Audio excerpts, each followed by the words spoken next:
what's actually happening, even though it feels really real, it's literally just chemicals.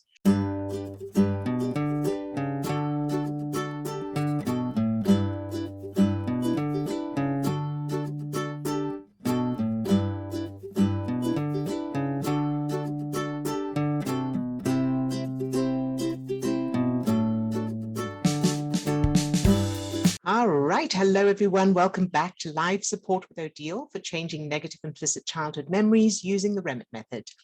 We've created this forum for those who've watched our YouTube channel or read our book and need personal help using the techniques to get changes, but aren't in a position to do one-to-one sessions at the moment. So if you're new to the Remmert Method, do check the description of this post. And if you'd like to submit a question or you'd like me to work with you on this platform, check the link in the description of this video for details on that as well. So the first question I have for today is from Calypso. So Calypso asks, lately, I've been struggling with anxiety about the future, mostly preoccupied with the potential outcomes. The advancements in AI technology have also led me to catastrophize its impacts, particularly in terms of job replacements. How can I cope with these thoughts? So well done, Calypso, for reaching out for help with this. And first of all, it's important to recognize that the anxiety you're feeling is created by stress chemicals like adrenaline and cortisol, which are the same chemicals that are produced when we are in physical danger. So that's why it feels so intense and so real. Not because there is a real danger, but just because those feelings are created by the same chemicals that would be produced if you were faced with a bear. So the thing about AI and other technological advancements is that with each new advancement, things shift. But that doesn't mean that there are no opportunities. So when the car was invented, there will have been people whose living relied on horses or carts or carriages who were worried that they would be out of job. But of course, as the car became more popular, it opened up different opportunities. And the same with electricity, computers, phones, and the internet. The first step is recognizing that what's actually happening, even though it feels really real, it's literally just chemicals. So just like when you watch a scary movie, the fear feels really real, even though you're not in real danger. Even though it's just a movie, your brain and body react as if your life is in danger. And this is the same. So you feel the feelings of fear that are coming from the brain automatically producing those chemicals, and then your conscious mind looks for reasons for this feeling.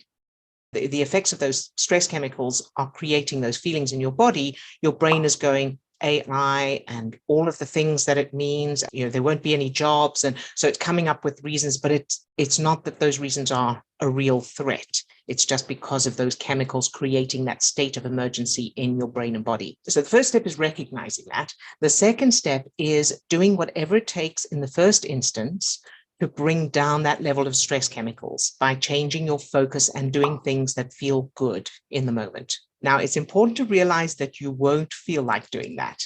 So because your brain's going to be wanting to fixate on the negative, because it's like trying to take your focus off the wild animal that's threatening to attack you and put your focus on the pretty flowers. But the difference here is that although the unconscious part of your brain thinks there's a bear that's threatening to attack you, you know consciously that there is no bear. There is no bear. And there's no immediate physical danger. So reassure yourself and change your focus anyway, even though you don't feel like it. So here are some ideas for doing that, for changing your focus to bring down the level of stress chemicals. Listen to music you love. Again, even though you don't feel like it, put the music on anyway and listen to it. Watch funny YouTube videos. Do some physical exercise, even if it's just walking around the block listening to an uplifting audiobook or podcast. Physical exercise is very effective for changing your chemical state. Spend some time in nature or with animals. Spend some time with a loved one who makes you laugh. Do an activity you love. And you can also use 2-minute brain chemistry exercise. I'll put a link to that in the description of this video. Remember, you won't feel like doing any of these things, and your brain will resist because it thinks that you have to focus on the negative thoughts to physically survive. But you know consciously that that's not the case.